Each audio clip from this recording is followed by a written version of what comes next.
Hello, my name is Liam. I'm 27 years old and I never thought I'd be the guy fighting a legal battle over a dog. But when my ex, Nathan, stole my best friend, my golden retriever Max, after our breakup, he crossed a line I couldn't forgive. I love that dog more than anything, and Nathan knew it. This is the story of how I got Max back, not with fists or shouting, but with the law on my side. Let me take you back to where it all started, to a time when I thought Nathan and I were building a life together. Nathan and I met 3 years ago at a local coffee shop. I was 24, juggling a new job as a freelance photographer, sipping an overpriced latte, when he walked in. Tall, charming, with a smile that could light up a room. We hit it off instantly, bonding over our love for hiking and cheesy action movies. Within months, we were inseparable, spending weekends exploring trails, watching sunsets, and planning a future. A year into our relationship, we decided to get a dog. Max, a golden retriever puppy with floppy ears and a tail that never stopped wagging, became the heart of our little family. I'd always wanted a dog, ever since I was a kid growing up in a cramped apartment where pets weren't allowed. Max was my dream come true, loyal, goofy, and always there when I needed him. We adopted Max from a local shelter. I'll never forget the day we brought him home, his big brown eyes peeking out of the crate, curious and a little scared. I paid the adoption fees, signed the papers, and bought his first collar, a bright red one with a bone-shaped tag. Nathan loved Max too, but I was the one who trained him, took him to vet appointments, and woke up at 6 a.m. for walks. Max slept at the foot of my bed, followed me around the apartment, and waited by the door when I was out shooting photos. Nathan would joke, "That dog loves you more than me," and I'd laugh, but deep down, I knew it was true. Max was my shadow, my buddy, my family. Things with Nathan were good for a while, but cracks started showing after 2 years. He got a new job at a tech startup, and suddenly he was all about networking events and late-night meetings. I'd come home to an empty apartment, Max curled up on the couch waiting for someone to play fetch. Nathan's excuses piled up: client dinners, team drinks, urgent emails. I trusted him, though. We'd built a life together, shared lease, shared dog, shared dreams. Why would I doubt him? But then I started noticing things. He'd leave his phone face down, get jumpy when I walked by. Once, I saw a text pop up from someone named Alex with a heart emoji. I asked, casual as I could, "Who's Alex?" He brushed it off, saying it was a co-worker, but his eyes darted away. I wanted to believe him, but the pit in my stomach grew. The truth hit me like a freight train 6 months ago. I'd been out of town for a weekend shoot, a rare gig that took me to the mountains. I came home early, around midnight, excited to see Max and crash in my own bed. The apartment was quiet, but Max wasn't at the door, which was weird. He always greeted me with a wagging tail. I called his name, and that's when I heard it. Laughter from the bedroom. Not just Nathan's, but someone else's. My heart sank as I pushed the door open. There was Nathan, tangled up with some guy I'd never seen before, in our bed, with Max locked in his crate in the corner, whining softly. I stood there, frozen, my camera bag still slung over my shoulder. Nathan scrambled up, stammering, "Liam, you're back early." The other guy, Alex, I later learned, grabbed his shirt and bolted past me. Max was pawing at the crate, desperate to get out. I let him out, hugged him tight, and ignored Nathan's pathetic excuses. "It was a mistake," he said. "It didn't mean anything." I didn't yell, I didn't cry. I just looked at him and said, "Get out." He left that night and I thought that was the end of it, but it wasn't. A week later, I came home from a grocery run to find the apartment door ajar. My heart stopped when I realized Max was gone. His leash, his favorite squeaky toy, even his red collar, gone. I called Nathan, my hands shaking, and he admitted it.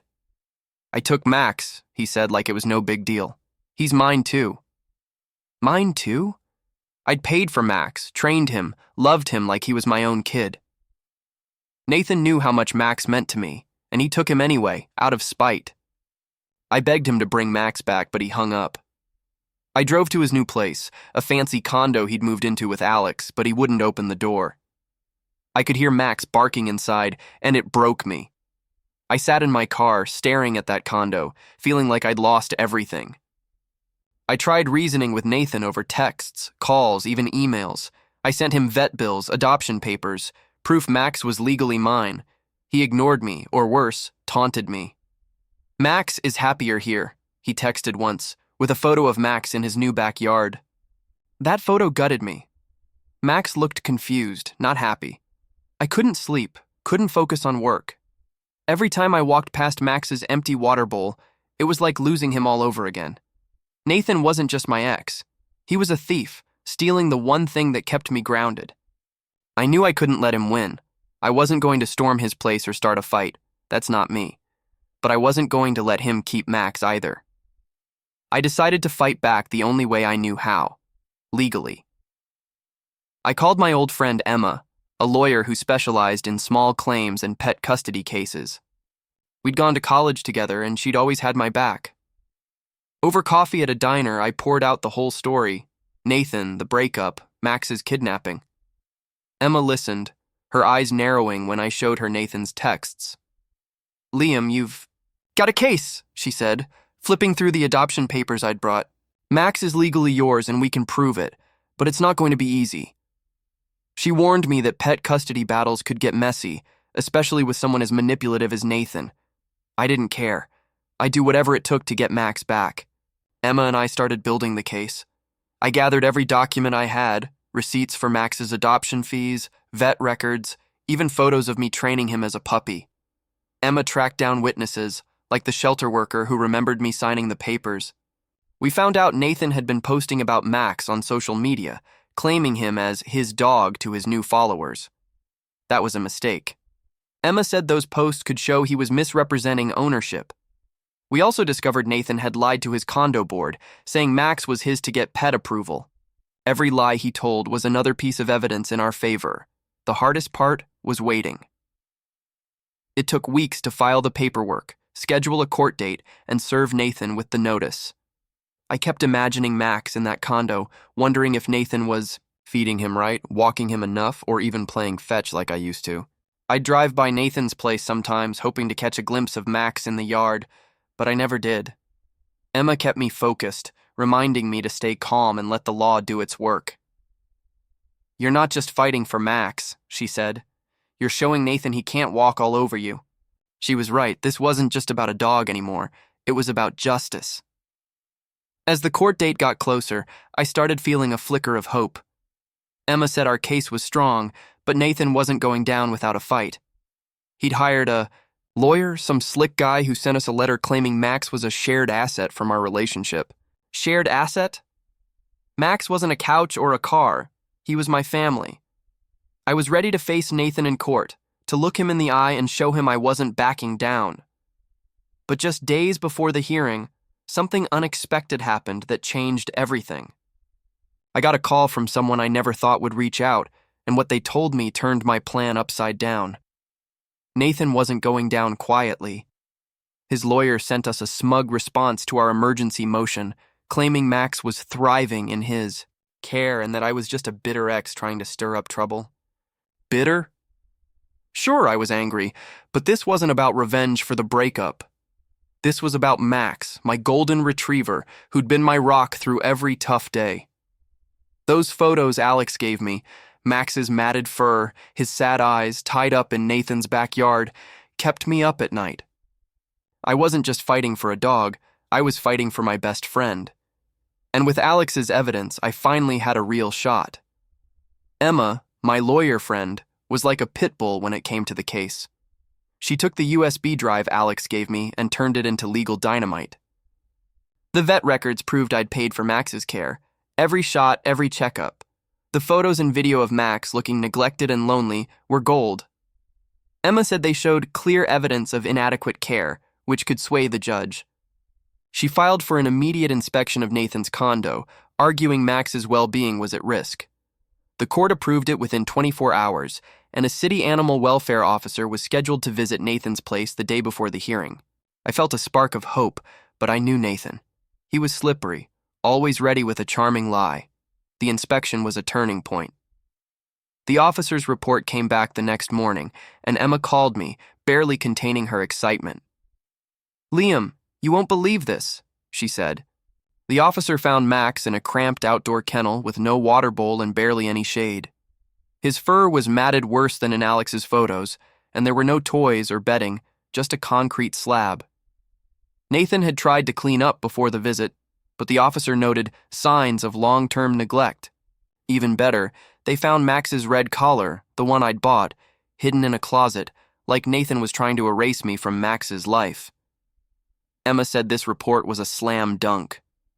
"Neglect like this? The judge will eat it up," she told me, grinning. But Nathan was still playing dirty.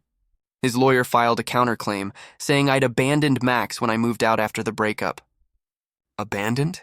I'd begged Nathan to give Max back, driven to his condo, sent him proof Max was mine. Emma wasn't fazed. "He's grasping at straws," she said, prepping me for court.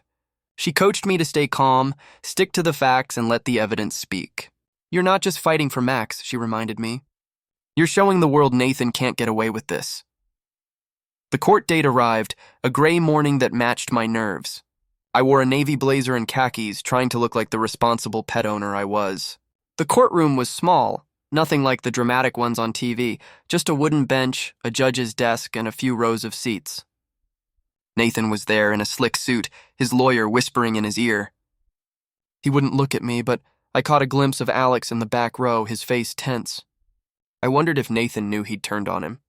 Emma squeezed my arm as we sat down. "You've got this, Liam," she whispered. The judge, a stern woman with glasses perched on her nose, called the case. Emma went first, laying out our argument like a story. She showed the adoption papers, proving I'd paid for Max and signed as his owner.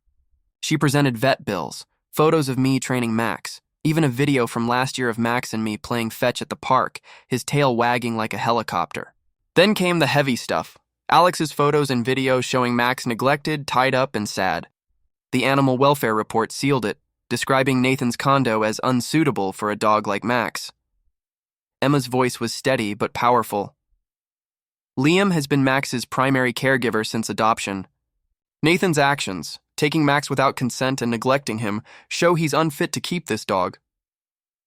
Nathan's lawyer tried to spin it. He said Max was a shared responsibility and that I'd left him behind after the breakup. He even had the nerve to show a photo of Max in Nathan's backyard, looking clean and staged, like he'd prepped for the inspection. But the judge wasn't buying it. She leaned forward, eyeing Nathan.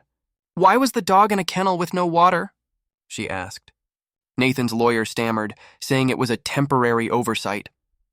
Emma jumped in, showing Alex's video timestamped weeks earlier, proving the neglect wasn't a one-time thing. The courtroom was quiet, but I could feel the tide turning. Then it was my turn to speak. Emma had warned me to keep it short, but I poured my heart out.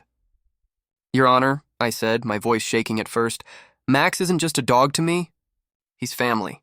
I adopted him, trained him, took him to every vet visit. When Nathan took him, he knew how much it would hurt me. I've spent months fighting to get him back, not because I'm angry, but because Max deserves better." I looked at Nathan, who was staring at the floor. "He deserves to be with someone who loves him." The judge nodded, jotting something down. I sat back, my heart pounding, hoping I'd done enough. Nathan's testimony was a mess. He tried to play the victim, saying he loved Max and was just protecting him after I moved out. But Emma cross-examined him like a pro. "If you loved Max, why was he left without water?" she asked. "Why did you hide his collar?" Nathan fumbled, saying he was busy with work. The judge's face said it all. She wasn't impressed. Alex's testimony was the final blow. He took the stand, his voice quiet but clear, and confirmed everything. Nathan's neglect, the lies about Max's care, even how he'd bragged about taking Max to teach Liam a lesson. The courtroom buzzed, and Nathan's lawyer looked like he wanted to disappear. The judge didn't take long to decide. She ruled in my favor, declaring Max my legal property and ordering Nathan to return him within 24 hours. She also fined Nathan for court costs and warned him about animal welfare violations. I felt like I could breathe for the first time in months. Emma hugged me, whispering, "We did it." As we left the courtroom, Nathan tried to approach me, mumbling something about working it out. I cut him off. "You had your chance," I said. "Stay away from Max." He slunk away, his shoulders slumped. and I knew he'd finally lost. The next day, I drove to Nathan's condo with a court officer to pick up Max. When the door opened, Max bounded out, his red collar back on, his tail wagging like crazy. He jumped into my arms, licking my face, and I couldn't hold back the tears. He was thinner than before, but his eyes were bright again, like he knew he was home. The officer handed me Max's leash, and I thanked Alex, who was standing in the background, looking relieved. "Take care of him," he said. I nodded, too choked up to say more. Back at my apartment, Max ran straight to his favorite spot on the couch like no time had passed. I filled his water bowl, tossed his squeaky toy, and watched him play like the happy pup I remembered. Nathan's betrayal had broken me, but getting Max back healed something deep inside. I'd fought for what was mine, not with anger, but with proof and persistence. I heard later that Nathan's social media posts about Max stopped, and Alex broke up with him a week after the hearing. Karma, I guess. Now I'm 27, and Max and I are stronger than ever. We're back to our morning walks, our park fetch sessions, our quiet nights watching action movies. I'm not saying I'm proud of dragging Nathan to court, but I don't regret it. He thought he could take Max and walk away, but I showed him actions have consequences.